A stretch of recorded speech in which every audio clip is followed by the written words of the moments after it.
ចឹងមុននឹងយើងធ្វើការប្រើប្រាស់ឲ្យស៊ីជម្រៅអំពី Telegram bot យើងគួរតែស្វែងយល់អំពីមុខងារសំខាន់ៗនៅក្នុង Telegram bot ជាមុនសិនអញ្ចឹងដូចដែលបងប្អូនគ្នាបានឃើញអញ្ចឹងពាក្យថា connect bot នេះគឺជាកន្លែងដែលយើងធ្វើការភ្ជាប់នៅ Telegram bot របស់យើងដូចនៅក្នុងវីដេអូមុនដែលយើងបានធ្វើការបង្កើតជាមួយនឹង bot father ដែលជា official Telegram bot ផ្ទាល់អញ្ចឹងទី2គឺតាក់ទងនឹង subscriber manager គឺជាកន្លែងដែលយើងធ្វើការគ្រប់គ្រងជាមួយនឹងអ្នកដែលគាត់បានធ្វើការឆាតមកកាន់ Telegram bot របស់យើងដែលយើងអាចធ្វើការបែងចែកទៅតាមប្រភេទនៃ label ឬក៏ប្រភេទនៃអ្នកដែលគាត់មានចំណង់ចំណូលចិត្តទៅលើផលិតផលណាមួយដែលយើងបានធ្វើការចងក្រងជាមួយនឹង Telegram bot របស់យើងទី2គឺ live chat ត្រង់ទីនេះគឺជាកន្លែងដែលយើងអាចធ្វើការជជែកវែកញែកផ្ទាល់ជាមួយនឹង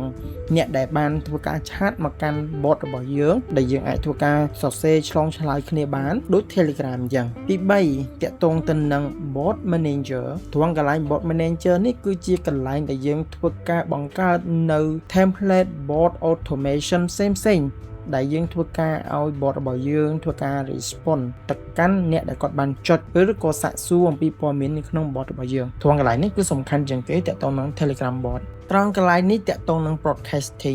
broadcasting គឺជាកន្លែងដែលយើងអាចធ្វើការផ្ញើសារ follow up ទៅកាន់អ្នកដែលបានឆាតមកកាន់ Telegram bot របស់យើងឬក៏យើងអាចធ្វើការផ្ញើសារ follow up ទៅកាន់អតិថិជនតាមរយៈលេខទូរស័ព្ទដៃរបស់យើងនេះគឺតាក់ទងនឹង personal account អាហ្នឹងគឺតាក់ទងជាមួយនឹងការផ្ញើសារទៅកាន់លេខទូរស័ព្ទដែលយើងបង្ហាញខាងលើមិញអញ្ចឹងយើងត្រូវធ្វើការភ្ជាប់ជាមួយនឹងលេខទូរស័ព្ទរបស់យើងផ្ទាល់ដែលមានលេខ Telegram អានេះខ្ញុំនឹងធ្វើការបង្ហាញលម្អិតនៅវីដេអូក្រោយទៀតគ្រាន់តែពន្យល់ថាអាហ្នឹងគឺវាធ្វើអីគេហើយត្រង់កន្លែង group and channel ត្រង់កន្លែងនេះគឺជាកន្លែងដែលយើងធ្វើការ add នៅ group ឬក៏ channel ដើម្បីធ្វើការ control ដែលយើងអាចធ្វើការហោះទៅកាន់ group ទាំងអស់ហ្នឹងនៅពេលដែលយើង add បើយើង add មាន10 group នៅពេលដែលយើងបង្ហោះទៅគឺយើងអាចធ្វើការបោះបានទាំង10 group ហើយត្រង់កន្លែងនេះគឺជាកន្លែងដែល option ដែលយើងអាចធ្វើការបង្ហោះនៅពេលដែលយើងធ្វើការ create ត្រឹមតែមួយផុសហ្នឹង